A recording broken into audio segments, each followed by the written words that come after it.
नमस्कार, मी प्राध्यापक नरेश कुलकर्णी सर्वप्रथम या ऑनलाईन प्लॅटफॉर्मवरती सर्वांचं मनापासून स्वागत करतो. जसं मॅथची सिरीज चालू आहे सर्वांना माहिती आहे. आजचा आपला भाग 11वा आहे. भाग 10 मध्ये आपण विभाज्यतेच्या कसोट्या हा अतिशय महत्त्वपूर्ण असा चॅप्टर चालू केलेला आहे आणि त्या भागामध्ये आपण भाग 10 मध्ये आपण पाहिलं होतं की 2, 4 आणि 8 याची कसोटी सारखी आहे आणि तुमची 3 आणि 9 या दोन्हीची कसोटी सारखी आहे. एकदा थोडंसं रिवाईज करतो. तरी पण मी अशी सर्वांना विनंती करेल की ज्यांनी हा भाग पाहण्या अगोदर भाग 10 पाहून घ्या आणि नंतर हा भाग पहा. पण एक रिवाईज म्हणून आपण इथं पाहू. आपण या 2, 4, 8च्या कसोट्या 2 पाहिल्या होत्या. पहिल्या कसोटीमध्ये आपण पाहिलं होतं की बाबा एकक स्थान इकडे किती संख्या असेल तर एकक स्थानच्या अंकाला जर 2 न भाग जात असेल तर या पूर्ण संख्येला तुमच्या कितीनं भाग जातो तर 2 न जातो. या कसोटीमध्ये पाहिलं आपण इकडे केवढी जरी संख्या असेल तर इथं जे 2 अंक शेवटी येतील जर या 2 अंकाला 4 न भाग जात असेल तर या तुमच्या पूर्ण संख्येला 4 ने निशेष भाग जातो. त्यानंतर 8 ची कसोटी पाहिली होती आपण. इकडे केवढी जरी संख्या असेल आणि इकडं या 3 संख्येला जर तुमच्या 8 न भाग जात असेल तर या पूर्ण संख्येला तुमच्या 8 न निश्चित भाग जातो. त्यानंतर आपण सेकंड कसोटी अशी बघितली होती की शून्यवाली कसोटी बघितली होती. इकडे केवढी जरी संख्या आली एकक स्थानी जर 1 शून्य असेल तर या पूर्ण संख्येला तुमच्या 2 ने निशेष भाग जाईल. त्याच्यानंतर इकडे केवढी जरी संख्या असेल आणि इकडे जर 2 शून्य असतील तर या पूर्ण संख्येला तुमच्या 4 ने निशेष भाग जाईल.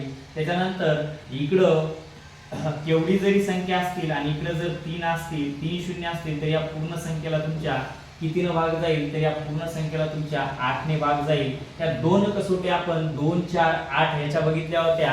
त्यानंतर आपण 3 ची आणि 9 ची कसोटी बघितली होती. याच्यामध्ये आपण बघितलं होतं ज्या काही अंक किंवा ज्या काही संख्या आहेत त्या सगळ्या संख्येच्या अंकाची बेरीज करून या बेरजेला जर 3 न भाग गेला तर त्या पूर्ण संख्येला सुद्धा कितीनं भाग जातो तुमचा 3 ने भाग जातो. सेम कसोटी आपण इकडे 9 ची बघितली होती. इकडे तुमचे किती जरी अंक असतील म्हणजे संख्येमध्ये आणि त्या सगळ्यांची जर बेरीज केली आणि त्या सगळ्यांची बेरीज करून होणाऱ्या बेरजेला जर तुमच्या 9 ने भाग जात असेल तर त्या पूर्ण संख्येला तुमच्या 9 ने भाग जातो.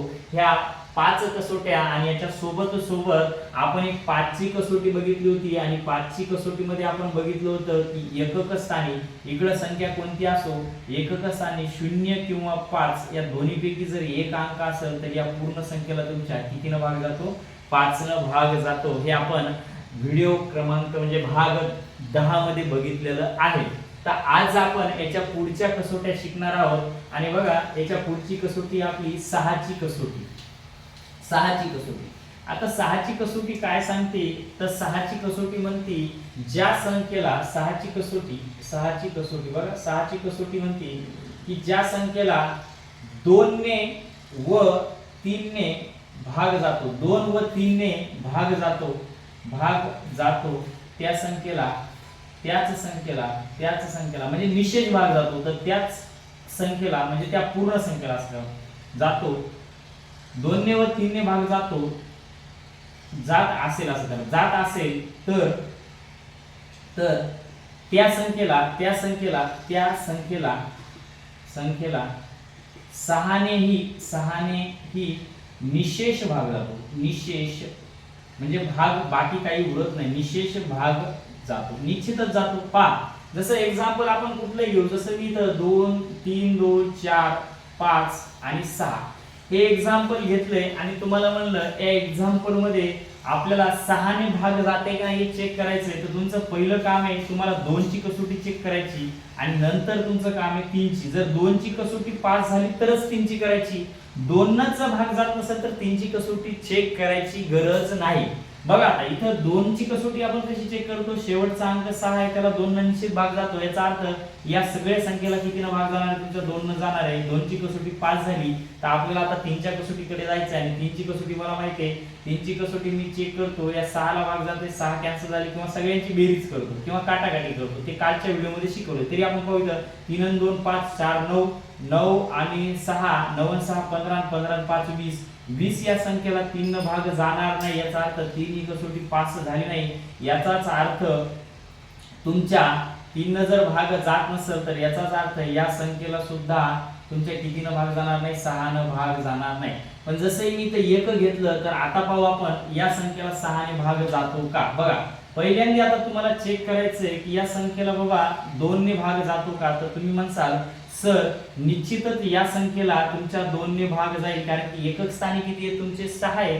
तर 6ला 2 भाग जातो, याचा अर्थ 6ला पूर्ण संख्येला कितीनं भाग जातो 2नं. 2ची कसोटी तुमची 5 झालेली आहे. आता आपण जाऊ 3च्या कसोटीकडे आणि 3ची कसोटी चेक करताना मला काय करायचंय, पूर्ण संख्येची बेरीज करा किंवा 3 मध्ये कट करा जसं मी तुम्हाला सांगितलं होतं. तर आपण सध्या पूर्ण संख्येची बेरीज करू. 3 आणि 1 आणि 3 4, 4 आणि 2 6, 6 आणि 4 6 आणि 4 10, 10 आणि 5 15, 15 आणि 6 21, 21ला 3 7चा भाग जातो कंप्लीट. याचाच अर्थ या पूर्ण संख्येला 3 भाग जातो आणि या दोन्ही संख्येला जर दोन्ही संख्यानं जर या संख्येला भाग जात असेल तर याचाच अर्थ तुमच्या 6च्या कसोटीमध्ये या पूर्ण संख्येला 6ने निश्चितच भाग जायला पाहिजे. आपण फास्ट मध्ये देऊन पाहू. 6 2 12, खाली उरले 1, वरून घेतला 2, हा पुन्हा 6 2 12, 0 उरला, वरून घेतले 4, भाग जात नाही, पुढे संख्या आहे म्हणून संख्या असल्यावर आपण पुन्हा वरची एकच संख्या घेतात असते. अजून दुसरी घ्यायची असेल तर त्याच्याऐवजी आपण 0 देतो. वरून घेतले 5, 6 6 7 42, 42 याच्यामध्ये 45 मधून 42 गेले, उरले 3, वरून एक संख्या आपण घेऊ शकतो, झाली 36. 36ला भाग जातो 6 6 36, याचाच अर्थ 36 मधून 36 गेले, बाकी किती उरली 0 उरली. मला फक्त एवढंच सांगायचंय, 6ची कसोटी जर चेक करायची असेल तर तुम्हाला 2 आणि 3च्या कसोट्या चेक करायच्या. जर 2 आणि 3च्या कसोटीनं जर भाग गेला तर त्या पूर्ण संख्येला कितीनं भाग जातो, 6ने भाग जातो. आता आपण पाहू 7ची कसोटी. बघा 7ची कसोटी पाहताना थोडीशी कसोटी विचित्र आहे, कारण की तुम्ही 7नं भाग दिला तरी सारखंच पडत. तरी आपण एक फॉर्मॅलिटी म्हणून ज्यांना गरज असेल किंवा ज्यांना वाटले याचा फायदा होतो तर ते ही कसोटी तुम्ही यूज करू शकता. 7ची कसोटी बघा, 7ची कसोटीची व्याख्या वगैरे काही करता येत नाही आपल्याला. काय करायचंय तरी मी लिहून देतो. उजवीकडून 3 3चे गट करायचे. उजवीकडून 3 3चे गट करा. एक सोडून एक गट वजा करा. एक सोडून एक गटाची बेरीज करून ते एकमेकातून वजा करा व आलेल्या वजाबाकीला 7ने भाग गेल्यास त्या पूर्ण संख्येला 7ने निशेष भाग जातो. 7ने निशेष भाग जातो. आता काही जण म्हणतील सर काय म्हणले तुम्ही, एवढी वडवड केली, काहीच कळलं नाही, कशाची बेरीज करायची काय करायची. तर टेन्शन घेऊ नका. जसंही एक्झाम्पल आलं की लगेच तुम्हाला क्लिअर होऊन जाईल की नेमकं एक्झॅक्ट काय करायचं. बघू आपण. बघा जसं आता आपण काय करू, इथं 7ची कसोटी आहे, आपण काही एक्झाम्पल घेऊ. हे मी पुसून टाकतो. बघा याचं काही काम नाहीये, तुम्हाला समजणार नाही, किंवा स्क्रीनशॉट घेतला असेल तर तुम्ही लिहून घेऊ शकता नोट्स मध्ये. आपण डायरेक्ट एक्झाम्पल घेऊ. एक एक्झाम्पल घेऊ आपण. 108 423, 108 423. याला मला चेक करायचे 7नं भाग जाते की नाही. तर मी काय म्हणलं तुम्हाला, काय करा, 3 3चे गट करा उजवीकडून. ही उजवी साइड आहे, उजव्या साइड कडून 3चे गट, पुन्हा हा 3चा गट, 3 3चा गट केला. आता काही विद्यार्थ्यांना वाटेल सर इथे एक संख्या अजून 7 असती तर 7 असती तर या 7चा एक गट आपण केला असता. ते नेक्स्ट पाहू आपण. सध्या तरी आपल्याकडे ही संख्या आहे, हिला 7नं भाग जाते की नाही आपण बघू. आता याची गट केले तर हे गट काय करायचे आपल्याला, हे गट एक सोडून एकची काय करायची, याची वजाबाकी करायची. म्हणजे 423 मधून 108 गेले तर किती राहतील पाहू आपण. 13तून 8 गेल्यावर राहतील 5. इथं हातचा वापस दिला, इथं घेतलेला 2तून 1 गेला 1 आणि इथं 4तून 1 गेला 3. 315 राहिले. मला 315ला फक्त 7नं भाग देऊन बघायचंय. जर या 315ला 7नं भाग गेला तर याही संख्येला 7नं भाग निशेष जातो. तर पहा 7 चोक 28, खाली उरले माझे 3, वरून घेतले 5, 7 5 35. याचाच अर्थ या संख्येला 315ला 7नं भाग गेला, म्हणून 7नं भाग गेला म्हणून या पूर्ण संख्येला कितीने भाग जाईल? तुमच्या 7 ने जाईल. अजून दुसरं एक्झाम्पल घेऊ बघा, जसं 62 68 22, 62 68 22 सेम वाला एक्झाम्पल आहे, पाहू आपण. बघा इथं काय करायचंय, 3 चा गट केला, 3 चा गट केला, मोठ्या गटातून लहान गटाची संख्या वजा करा. 822 मधून मला काय करायचंय, 626 वजा करायची. वजा केली, 12 तून 6 गेले 6, दोनातून 3 जात नाहीत, इथं पुन्हा 12 तून 3 गेले 9, इथं हातचा दिला 7 1. हे 119 ला कितीनं भाग देऊन बघायचं तुम्हाला, 196 ला सॉरी 7 न भाग देऊन बघायचं. 7 न भाग द्या, 7 दोन्ही 14, 7 दोन्ही 14, खाली उरली 5, वरून घेतले 6, 7 8 56. याचा अर्थ याला भाग 7 न गेला तर या संख्येला सुद्धा तुमच्या कितीनं भाग जातो, 7 न निशेष भाग निश्चित जातो. बघा अजून एक उदाहरण घेऊ फास्ट मध्ये, मोठं घेऊ थोडस, एक लास्ट घेऊ, थोडं मोठं घेऊ. बघा 62 68 27 95, या संख्येला तुम्हाला चेक करायचंय की भाग 7 न जातो का नाही. 3 चा गट केला, त्याच्यानंतर हा 3 चा गट केला, राहिले फक्त 62 आहेत, तर जेवढे राहिले त्याचा गट करा. आता बघा इथं काय करायचं, जी व्याख्या दिली ती आता इथं पुरेपूर ती लागू पडती. एक सोडून एक गट, 3 3 चे एक सोडून एक गट, याची आधी काय करायची, आपल्याला बेरीज करायची. जसं 795 आणि 62 याची बेरीज जर केली तर 7 9 6 1500 ला 5, चला एक 857. आणि राहिलेला गट कोणता, आता इकडे जर गट असता तर याची याची बेरीज केली असती, पण इकडे गटच नाही, तर हे डायरेक्ट याच्यातून काय करायचं, आपल्याला वजा करायचंय. 682 682 जशी वजा केले तर बघा 7 तून 2 गेले 5 राहिले, 15 तून 8 गेले तुमचे 7 राहिले, आणि इथं 8 तून 7 गेले, कारण इथे एक हातचा घेतलेला आहे, इथं खाली द्यावा लागेल, तिथं एक राहिला. 175 ला आपण बघू 7 न भाग जातो की नाही. जर आपण इथं 7 न भाग दिला तर 7 दोन्ही 14 होतील, खाली उरतील माझे 3, वरून 5, 7 5 35. याचाच अर्थ 175 ला 7 न भाग गेला तर याही संख्येला तुमच्या 7 ने निश्चित भाग जातो. एक लास्ट उदाहरण घेतो 7 वाला, मग आपण एक 11 ची कसोटी पाहू, आणि आपण हा व्हिडिओ इथंच थांबवू. नेक्स्ट व्हिडिओ मध्ये आपल्याला याच्यावर आलेले प्रश्न आणि ते कशा प्रकारे सोडवायचे हे आपल्याला नेक्स्ट व्हिडिओ मध्ये घ्यायचंय. बघा एक लास्ट एक घ्या, 62 68 28 01 13, या संख्येला भाग जाते का नाही आपण पाहू. बघा आपल्याला 3 3 चे गट उजवीकडून करायचे, 13 झालं, 828 चा एक गट झाला, आणि 662 चा एक गट. एक सोडून एका गटाची आपल्याला काय करायची, बेरीज करायची. याचाच अर्थ 0 13 आणि 626 या गटाची आपली बेरीज होईल. याची बेरीज होईल 9 3 आणि 6 669. हे 828 मधून वजा करावं लागेल, जी मोठी संख्या आहे तिच्यातून वजा करा. 828 मधून 639 वजा करा. 18 तून 9 गेले 9 राहिले, इथे 4 झाले, 12 तून 4 गेले 8 राहिले, इथे हातचा वापस दिला 7 झाले, इथे 189. 189 ला जर 7 न भाग गेला तर या पूर्ण संख्येला 7 न भाग जातो. पाहू आपण जाते का. 7 दोन्ही 14, 7 दोन्ही 14, उरले माझे 4, वरून घेतले 9, 7 7 49. याचा अर्थ या संख्येला 7 ने भाग गेला, याचा अर्थ या पूर्ण संख्येला कितीने भाग जातो, 7 ने. ही झाली 7 ची कसोटी. आता आपण पाहू 11 ची कसोटी. चला एक लास्ट 11 ची कसोटी पाहणार आहे, आणि बाकी आपण काही कसोट्या तयार करायचे तेही या व्हिडिओ मध्ये बघू. आणि उद्याच्या व्हिडिओ मध्ये आपण डायरेक्ट लेक्चर म्हणजे जे एक्झाम्पल आलेले आहेत एक्झामला ते आपण डायरेक्ट घेणार आहोत. 11 ची कसोटी बघा, 11 ची कसोटी अशी सांगते की एक सोडून एक. 11 ची कसोटी दिलेल्या संख्येमधील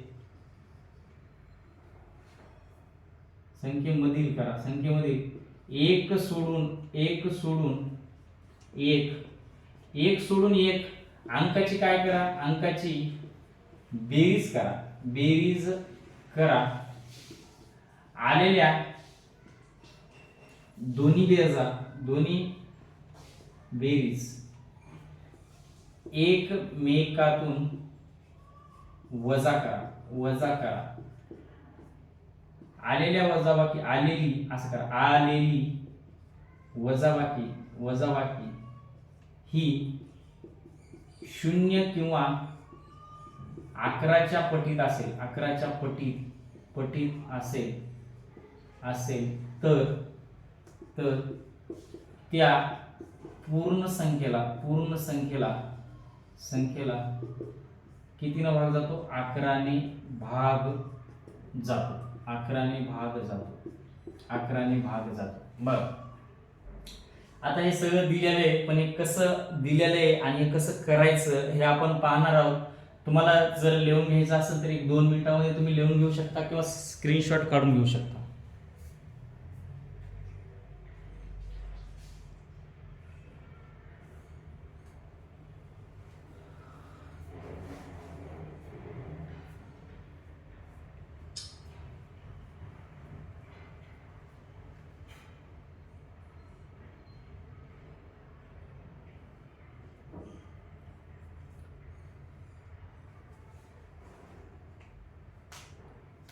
चला पाहू. आता ही व्याख्या नेमकी काय आहे एक्झाम्पलच्या द्वारे आपण बघू. बघा, जसं एक एक्झाम्पल मी इथं घेतो, 86,416. 86,416 या संख्येला 11ने भाग जातो का नाही हे चेक करण्यासाठी आपल्याला काय करावं लागेल.